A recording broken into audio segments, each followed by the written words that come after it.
Hey everybody, welcome to another episode of the Monkey Mind Podcast. I'm your host, Nic Pierog, along with Anthony Florentino, and this podcast is proudly sponsored by Daily Dose CBD Inc. Daily Dose CBD Inc. creates an array of full-spectrum CBD products. Why does Daily Dose create full-spectrum CBD products compared to a broad-spectrum or CBD isolate? That's because when compared to a broad-spectrum or isolate CBD, a smaller dose is needed to reach the desired result when using a high-quality full-spectrum CBD product like Daily Dose offers. Research has shown that CBD has successful results in aiding in the following areas: anti-inflammation, anxiety, PTSD, help with breaking addiction, neuroprotection, epilepsy, arthritis, chronic pain, and sleeping disorders. If you'd like to pick some up for yourself, head over to dailydosecbdinc.com and use promo code MonkeyMind15 for 15% off your purchases. That's promo code MonkeyMind15 for 15% off all your orders at dailydosecbdinc.com. This is episode 48 featuring Nic Pierog. Nic is a professional hockey player for the Indy Fuel and the ECHL. He is also involved with the Headway Foundation, which Nic talks about more in the episode. Here we go. All right, so thanks for having me on, guys. Honored to be on the podcast. I love the platform that you guys have, kind of just creating awareness, which I'm all about, kind of mental health and creating awareness, whenever we can. I'm Nic Pierog from Georgetown, Ontario. I play for the Indy Fuel right now in the ECHL. A little bit of background on me. I played college hockey at Clarkson University for 4 years. Played in the BCHL for 2 years, and then before that, I was down in Connecticut in prep school for 2 years as well. Grew up playing for the Halton Hurricanes, minor organization from my hometown. I've been in hockey, obviously, for a long time,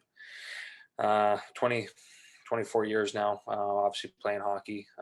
Met a lot of great guys, and that's why I'm still in hockey, is kind of the atmosphere you can kind of create with guys and connections that you can kind of instill for the rest of your life type thing. So it's a little bit of background on me. Yeah, no, it's awesome. And Danny was just mentioning you guys were in Ireland at the same tournament together in college. So it's crazy to see. Obviously, we know as hockey players how small hockey is and how the paths usually cross. But going back to what you said about, you being big on mental health, why don't you talk a little more about that and, how you're involved with it and how it's affected you? Yeah, well, for I've been involved with the Headway Foundation for the past 5 years now. So the Headway Foundation is a concussion awareness and advocacy for obviously concussions, neck-related injuries, whiplash injuries, and stuff like that, which all it stems basically with mental health. Obviously, I'm not sure if you guys have experienced a concussion, but I've experienced a very minor concussion where I was only out for 1 week, but it's still, it's the injury that cannot be seen and cannot be really diagnosed. There's not too much going on with, there's research out there, but there's still a lot of unknowns, and it kind of just comes down to the athlete on just how they're feeling and kind of the symptoms and kind of what they go through. So kind of going back to the Headway Foundation, I've been with them for 5 years. It started with Danny Otto, Paige Decker, and Josephine Pucci. They were all at Yale and Harvard together, 5 years ago, and that's kind of where they kind of knew each other. We started out just with the ECAC. So we have a thing called the Concussion Awareness Week, which is our big awareness week where we try to spread as much awareness as we can in terms of concussions. It started with just the ECAC college hockey teams. So just men's and women's teams. And then as we've kind of grown into our 5th year, we had, probably over 600 teams involved. Anywhere from professional, youth, prep school, junior, which is, and it's outside of hockey too now, which is awesome. We've kind of grown into the youth hockey, volleyball, basketball, football, trying to just create as much awareness as we can that way, which has also been really good. It kind of stems into, we have kind of, as Headway's grown the past 5 years, we've kind of got a couple different avenues for, mental health, concussion awareness, and kind of injury prevention. On the Headway Foundation website, we just instilled a meditation program that kind of meets once a week, just to, calm down athletes, kind of get them, a platform where they can take the time out of their day to, just meditate, relax, try to shut down the outside world, kind of bring their own thoughts. We have a concussion circle for anyone who is, going through a concussion. They can speak one-on-one, they can speak within a group, within, who's going through the concussions that way. So it kind of gives athletes and people who are kind of going through that just a place to talk, and that they're not the only ones going through it. I feel like that's the main thing, when you have a concussion or with mental health type thing, you feel like you're the only one going through it because nobody can understand what you're going through. But there's been, there's tons of people out there that have concussions or, experience mental health that, which is kind of why you guys are on this podcast right now and kind of created this great platform, is like, having people speak out, having them speak their minds, and, knowing that they're not alone going through that, and people have gone through that, and people are there to support you type thing, is kind of the main thing, the main message that, I've learned over the years. Yeah, I think you bring up a good point, and that's like, what we talk about all the time is being able to speak up and not letting that sit.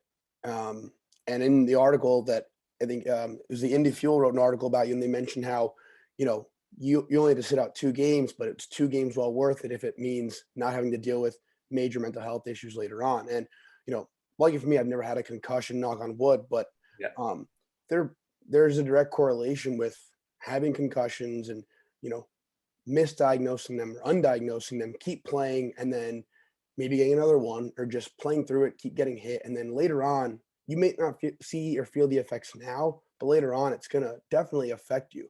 I think that's the biggest thing, is a lot of people, you're taught to grin and bear it. And the fact that you guys are, creating that platform or a group for people to be able to open up and speak up is huge. A safe space, because I think a lot of people have a hard time finding that. And I think that's starting to change that trend. Oh, 100%. I think it's great to see, you guys podcasts, just different, social outlets for people to kind of understand that. And like you said, speak more freely about it and not be almost embarrassed to talk about it, and like, that's obviously something that everyone wants to, kind of deviate from, is kind of encouraging that. And, with Headway, we kind of instilled the hashtag new tough, where it's like, we want athletes to be new tough, where it's one, kind of, it's always reporting your symptoms no matter what. I have a sore neck, or my head's not feeling, or I'm feeling a little foggy, just to kind of show what symptoms actually are, and kind of recognizing, when their symptoms are in place. And then 2, out of the new tough, is kind of just being a good teammate. Understanding that, hey, your teammate's going through a hard time, but kind of being there. The the best thing for me was when I had my concussion, it was kind of just your teammates reaching out to you, because I was sensitive to light and sound when I had my concussion, so I couldn't be at the rink. And you're, as an athlete, you're missing out on, like, being at the rink, being with your teammates is kind of what drives athletes to kind of keep going, and that camaraderie. And kind of when you're going that, you're kind of on your own island, but it's having teammates reaching out to you, kind of showing that they care about you, kind of helps you go along that process. And, the third one of the new tough is we play smart, because if we have everyone playing smart and kind of not going out for dirty hits, or kind of eliminating hits from the neck or head, we can limit concussions the best we can. Obviously there's going to be hits with kind of whiplash and stuff like that can still generate concussions, but, playing smart, we can get that hopefully out of sports a little bit, or at least limit it.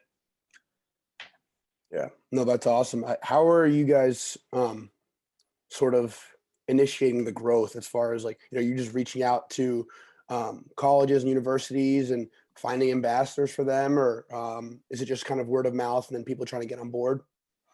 Yeah. So what we kind of started doing was, I've been working with Kyle McMahon with Headway. He's kind of been, the driving force of the outreach the past few years. We've been, we started out, it was all kind of just working with colleges, but then we started working with the commissioners of each, like the NCHC or different college leagues, that kind of helped us get into each school. It kind of made us easier, when the commissioner of the ECAC saying, hey, we're doing this initiative, it's going to get support through all the colleges. So I think it was our second year with Headway where we had the ECAC, NCHC, and WCHA. So we had all those teams. We were in contact with the commissioners, and then it kind of grew from there. Once we did that, we started outreaching to, on social media. Social media is so powerful these days.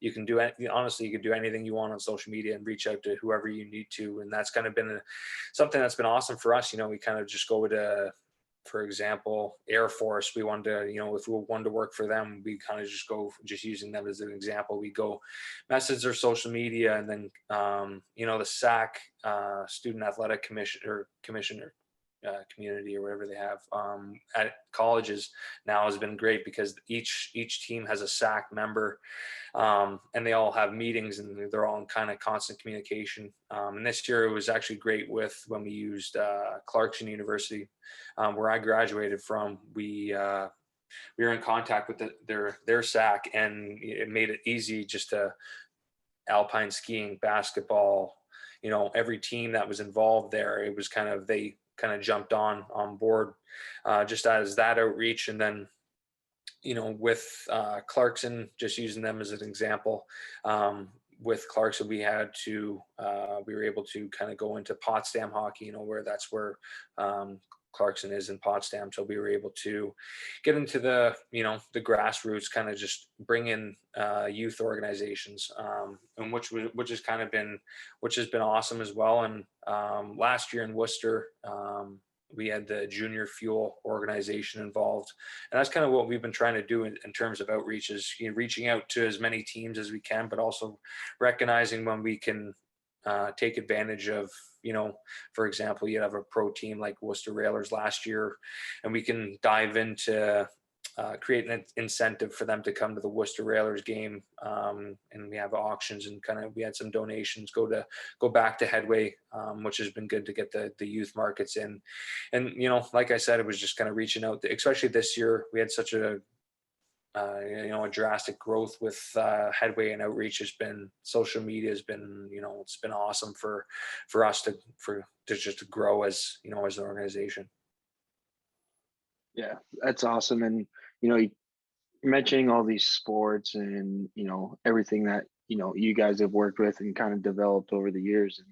And with obviously concussions happen in every sport, and you're starting to see people take concussions more seriously now, and mental health more seriously now. And I feel like with more options and different ways to help them, like what you said about the meditation groups, and just platforms, journal entries, things like that, I think it's great because back in the day, hockey guys, they're having a couple pops in the locker room after a game. Like they're not going to come up and say anything about mental health or concussion. And Exactly. I think going back to what you said in your first statement is mental health, about the concussions not having a cast or a sling or anything like that. And it's the same as mental health as a whole, because a guy can be the happiest guy in the locker room, and he goes home and he hides. And reaching out to a teammate, just checking in, shooting them a text, especially when they're not at the rink, is it goes so far with us as athletes, and we've all been there in that situation. So I mean, I think what you guys got going is great, and I hope it keeps growing, because concussions, mental health can be recognized and whatnot, but concussions, like you said, playing smart, things like that, is so important for athletes to hear. Yeah, for sure. And even, kind of what Danny said earlier, that it's like, concussions, you're out. You could be out a week, and then it's, properly diagnosing it and kind of making sure that you're not pushing past your limits as an athlete, where it could potentially have long-term damages, outside of when you're done your sports, kind of 5-10 years down the lane.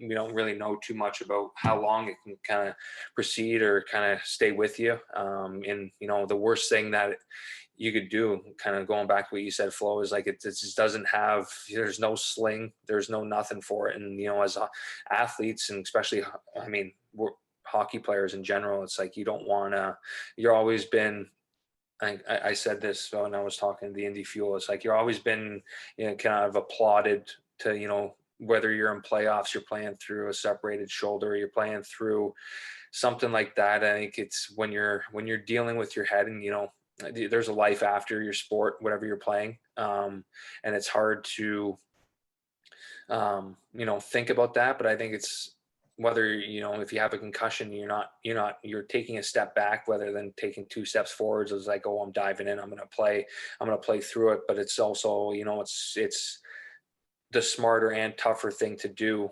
and obviously the right thing to do, to step back and kind of reevaluate and kind of make sure that before you even go back on the ice or whatever you're playing, the field, the diamond type thing, that you're ready to go. I've seen, especially this year, I've seen the concussion protocols a lot stricter, which is nice to see.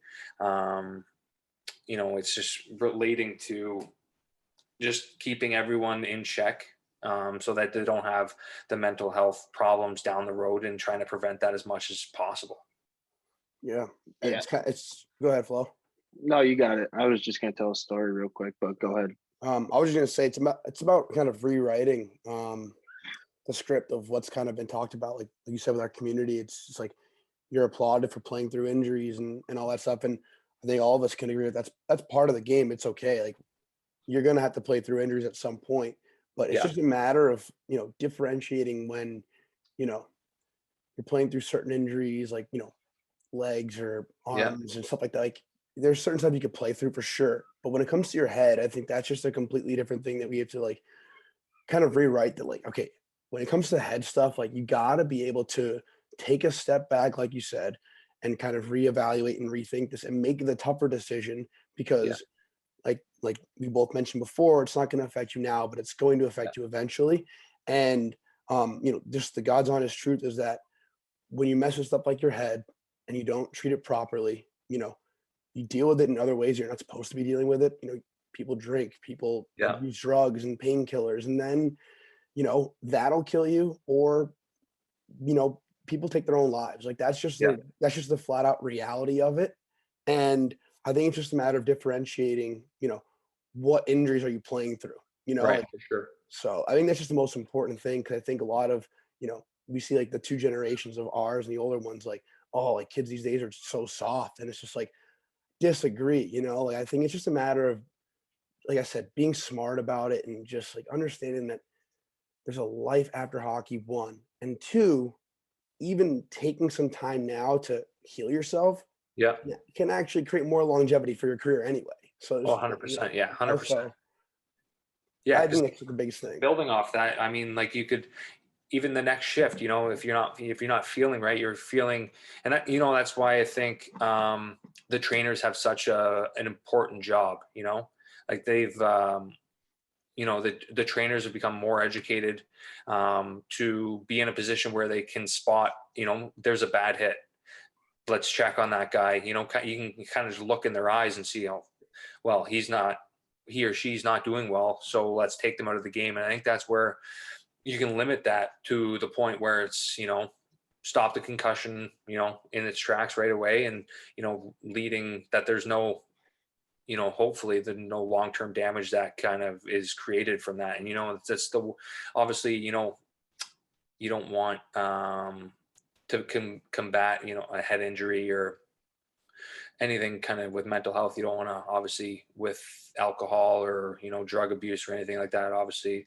And that's kind of another thing where it's like there's help out there for whatever you're going through. There's helplines within the PHPA, for example. With the PHPA that the organization or the union that we're under, there's a helpline to call. And it's like, for me, it's like, obviously want to encourage people to, if you're struggling, there's resources all over. There's, there's YouTube, there's podcasts, there's your teammates where you're valuable, the most valuable resource is someone face to face to talk to. And I think that's what, constantly we've been preaching on this call is like, your teammates, reaching out and not being afraid to, maybe grab a guy and be like, hey, I'm not doing so well. Or you can even kind of, brush up on a guy and say, hey, how are you doing, type thing. It's just those, like Flo said earlier, there's the little things that go the longest way, kind of just showing a teammate that you care.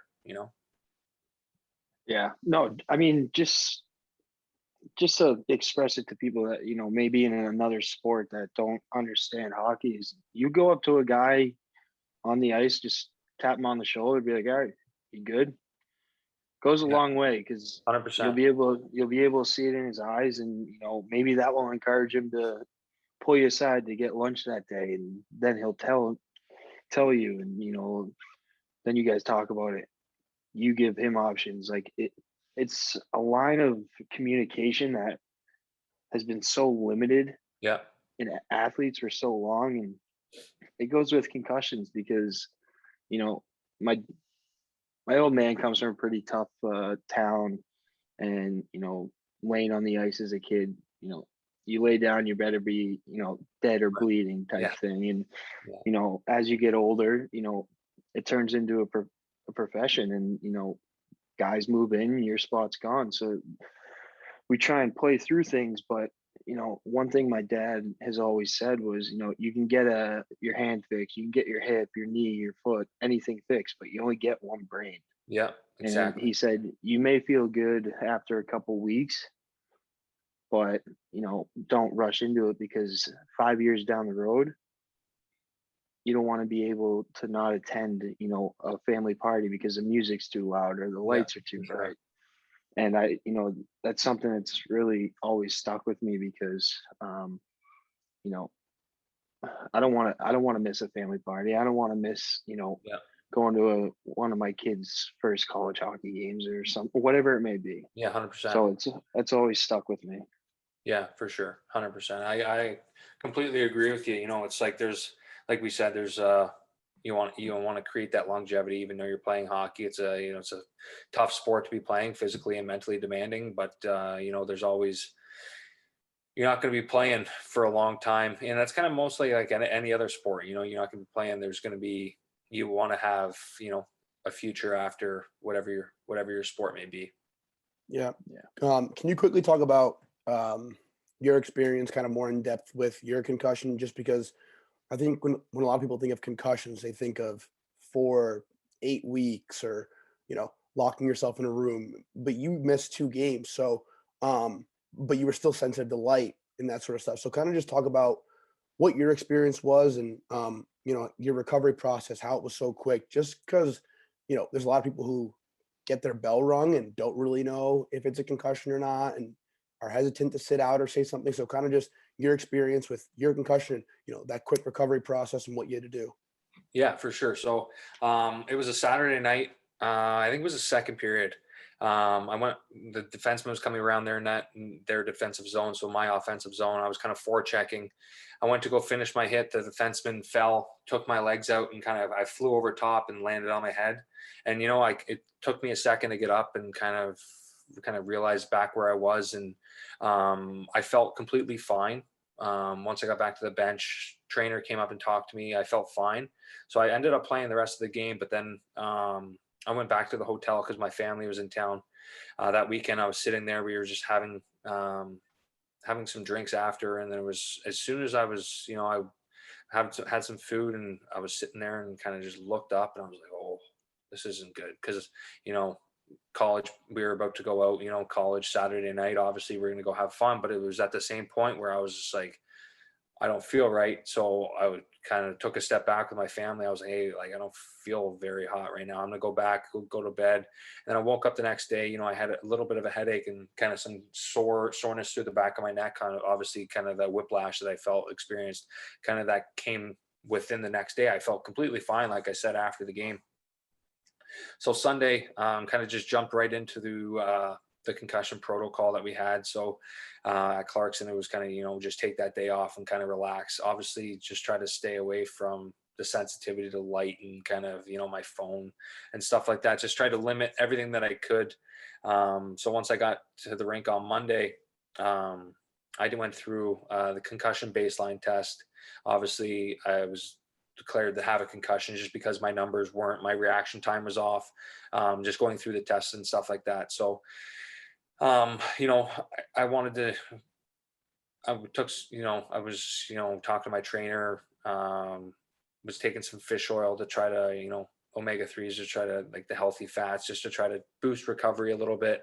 My multivitamins and stuff like that, just try to stay on top of all that stuff, just to make sure that I was putting the right things in my body to give my head and, my body the best chance it could have to heal. Tuesday came along, I didn't feel as hot while I was watching practice. That was the first day that Monday kind of just stayed away from the rink after my test, went home. Tuesday, tried to watch practice. The rink was too bright and everything like that. I was like, yeah, there's no way I can watch. So I went home because I was sensitive, and I decided, I'm going to take a nap just to try to regain some energy that I've, because obviously when you're going through that and trying to be in school, it drains a lot out of you physically and mentally, and also having a concussion, it was, mentally even more draining. So, I kind of just took it easy on Wednesday.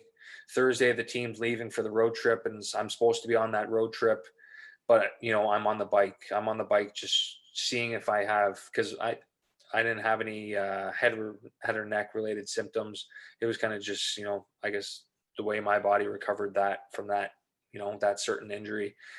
So I'm on the bike, and obviously it's, you see all the guys go Thursday. You want to be on that bus ride. I remember we were going to, it was Quinnipiac, Princeton, that road trip. It's always one of those high rivalries because, we never did well against Princeton down in their arena.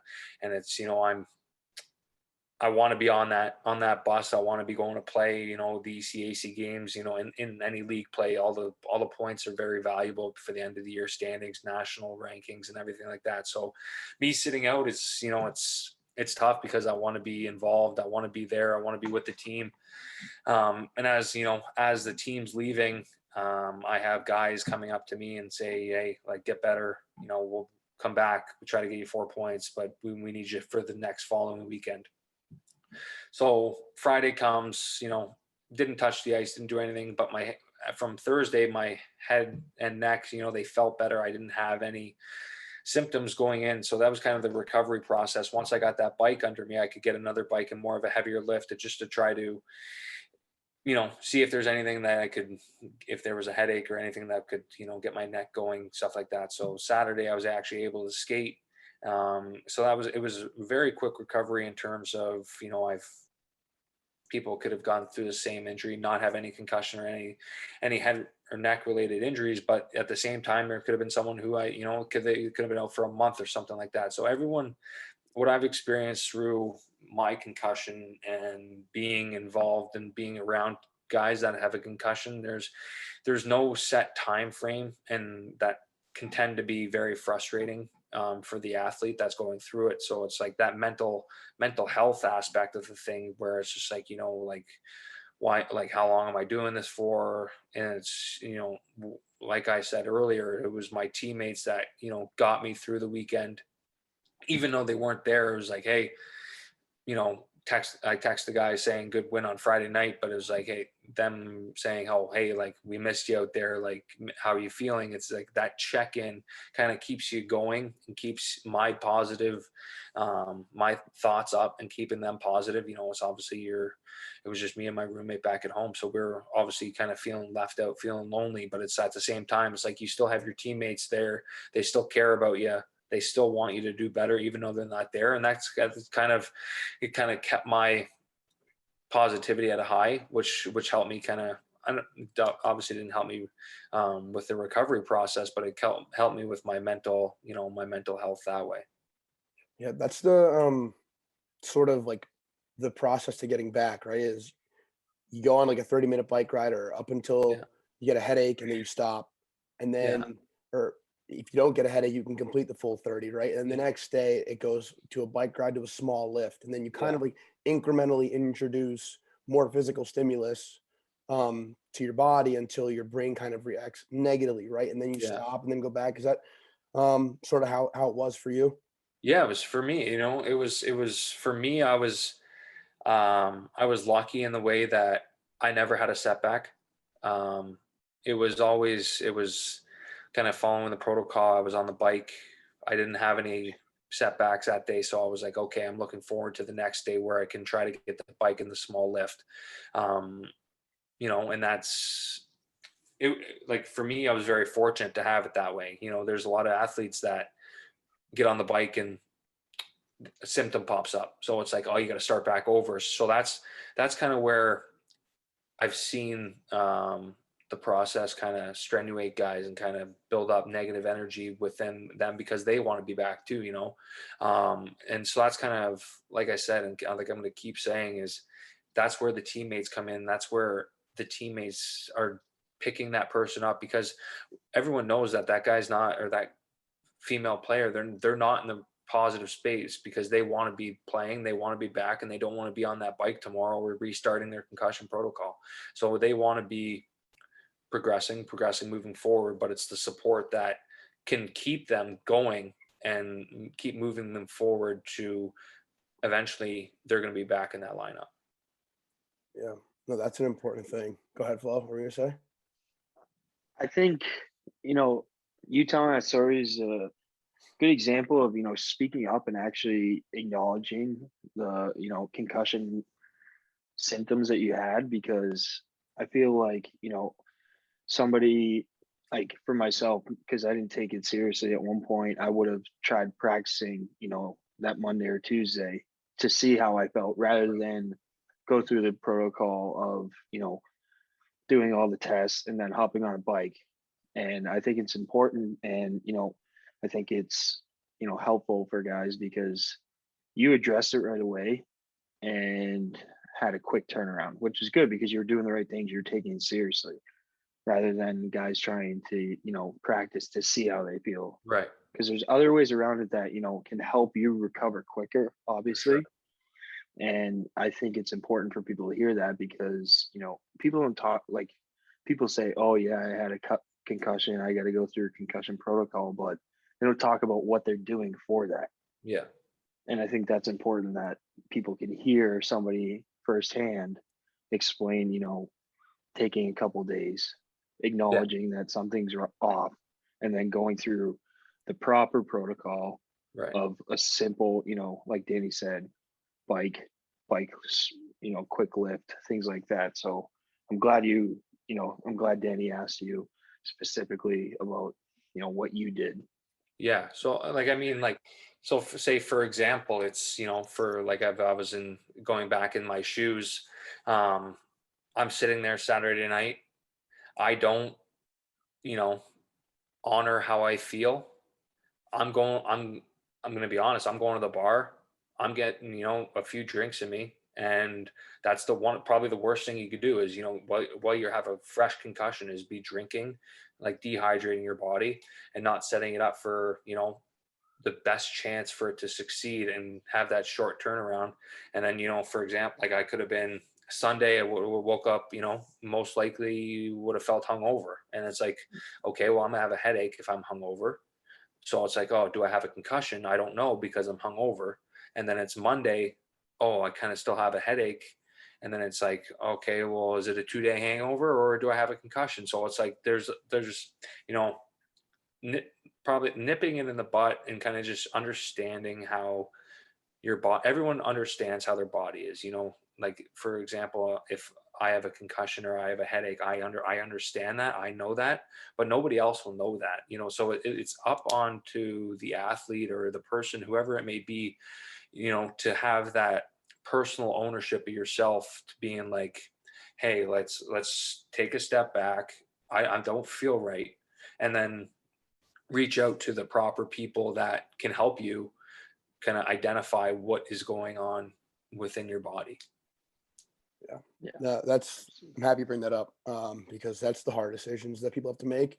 and it's tough when you're in Yeah. a college setting, you know, to be able to say, hey, it's a Saturday night, I'm going to go home and take care of myself and not, potentially injure myself more. Yeah. So, but it's hard to make those decisions, so Sure. that's great that you did that. And I want to dive into something else that you said about the teammate aspect, and guys being there for you and just sending quick texts or just, like you said, Flo, like quick tap on the shoulder, little things like that really go a long way for guys. Um, and it goes with the injured guys or the scratch guys because you were injured and you had teammates coming for you.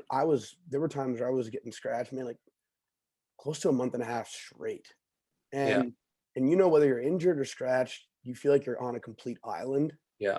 and you don't feel like you're part of the team. And on those Saturday nights when everyone's going out, guys are talking about the game and like you can't really contribute to the conversation. And it's a shit place to be completely honest. And um having those guys that'll just like talk to you or say a quick, thing like, hey, like we missed you out there tonight or whatever the case is, Yeah.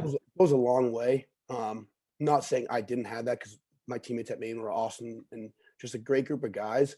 But I just know what it feels like to feel on an island like that. And, you know, when it's a Saturday night, you can easily hide behind the bottle, to be completely For honest. sure. And when you've worked your whole life to play at that level, like, and you're not even playing, it's tough. And whether it be concussions, injuries, or just straight up getting scratched, I think it's important to have good teammates like that, like you did, and like all of us did. We're just going to kind of be there for you and kind of just keep your spirits up. I think I'm happy you mentioned that because that's something that goes a long way in the room. And Yeah. and you guys were really good. And, I think that's a huge reason why like teams are successful and like why you guys are successful. Yeah, 100%. Like if you're gonna have if you're gonna have a good team, you want to go on a playoff run. I always go back to, not to take any credit away from Clarkson that year because my teammates were outstanding. They helped me so much that it was just, it's obviously goes a long way because I still remember how that made me feel today, 3 years later. It's almost 3 years later because it was in March where I got my concussion. So it was almost 3 years today. That it's like you remember how that felt, and it's even, like a little tap on the guy's back. Hey, like we need you here. We need you kind of keep going. But I kind of like think about when I was in juniors, my first year I was in Surrey. It was just, we, we did really well on the ice. We won championships. We did this, we did that, but it was the team that you had is, that goes a long way. You're always going to remember your teammates, over, wins and losses or whatever, but your teammates is kind of what you're always going to go back to and celebrate and kind of cherish that. And I actually just got an email from Surrey that they want to have all the alumni kind of come back. And it's like teams that you have great teammates on is the teams that you want to go back for the alumni party because you want to go and you want to see those guys because we all know how it is. We have friends in Europe. We have friends in wherever it may be. Like I have my best friends from college. One guy is St. Louis, Ottawa, Europe, like they're all over the place, but it's the friendships that you have and the connections that you make is what makes it and what's, it wants to keep you going and kind of stay in touch with those guys. And I could go on all day in regards to talking about teammates and stuff like that, but it's the way, like you said, Dan, it's the little things that they do that just keep building up. And it's like, they'll just always go a long way and you're going to remember that and kind of cherish that. So, Yeah. Yeah. I think Yeah, no, that's huge. I think a lot of people don't realize like how much it means to guys yeah, when you have a 100%. teammate like that. Like maybe they don't show it or express it as much, but like that guy's going home and thinking about it, and that Yeah. guy's like you said, thinking about it 3 years later. Like it makes a really big impact. Yeah. 100%. yeah. And quick story to wrap it up. I mean, talking about teammates, obviously Cornsey was with us in Worcester, and I he played with my brother growing up. And when we started this, I got a pretty great text from him, and just like he's always been known as an unbelievable teammate and just a person in general. And you know, for like, he apologized to me for, not, necessarily reaching out, Yeah. because, I tried to, keep it to myself and whatnot. But just little things like that go so far. And, I've kind of like almost looked up to him because I've known him so long. He works out at Yeah. the same gym. But like just little texts like that go so far. So, you know, best thing I can say is just reach out to anyone and everyone. Just reach out, tap on the ass, tap on the shoulder, whatever it may be. Just let people know you're there and go from there. 100% flow. And I mean, like you think about it, and it's just like you said, it's like corny reaching out. One of the best guys that I've played with. Yeah. He's Yeah.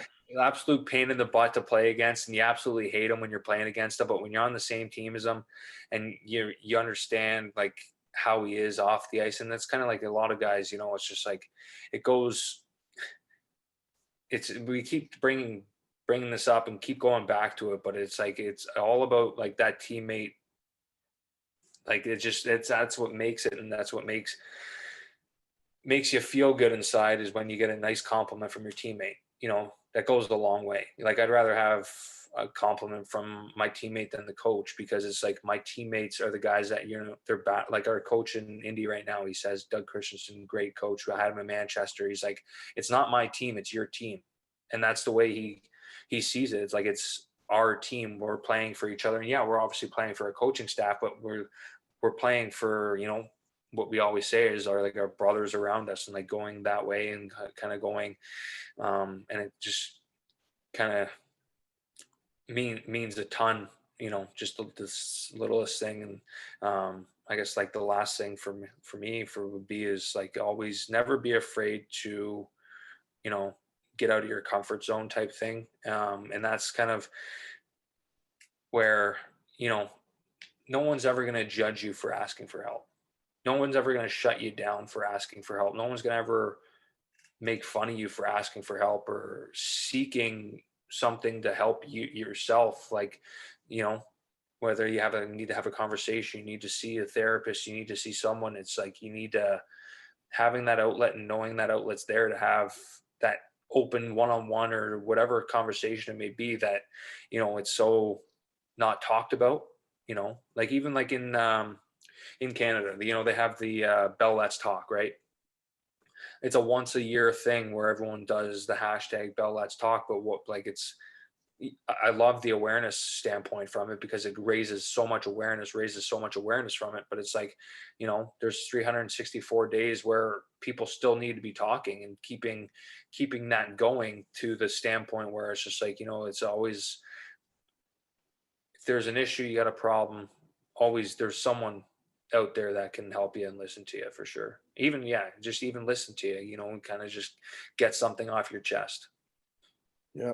And like you said, like, no one's gonna give you a hard time for seeing someone and Yeah. or speaking up. And honestly, if there is anyone that does, you don't need that person in your life, or you don't need those people in your life by any means. So yeah, I mean, I don't know if we've ever, well, I don't know if we've said it, but to anyone who's out there listening, if you ever just can't find someone to talk to or need someone to talk to, feel free to DM us or shoot us an email. Like, it's completely, confidential with us, Scouts honor, but we want to be like that resource for people who are listening, that, if they feel backed into a corner and they have nowhere to go, and, just shoot us a DM or an email or something, just let it out there. Or, we'd be more than happy to get on the phone with you and call, or just, give you a place to talk. So just wanted to get that out there.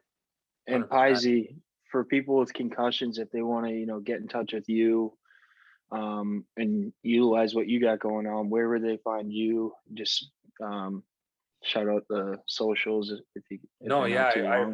appreciate the time you kind of gave me to give the Headway a shout out. They obviously, we have, for Headway, we have social media platforms, Twitter, Facebook, Instagram. We're actually doing a head and neck or a brain and neck fundraiser right now, trying to raise $5,000 just for the brain and neck, to just kind of see how they're directly correlated together. And so we started that for, Brain Injury Awareness Month, and we're trying to do that and kind of raise awareness that way. And once a year, we always do, like I said, we do the Concussion Awareness Week.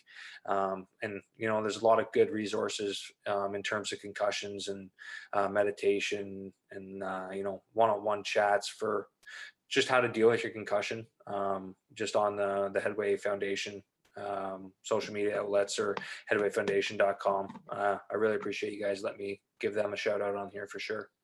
Yeah, and anyone listening, we're gonna post a link to the donation page for you.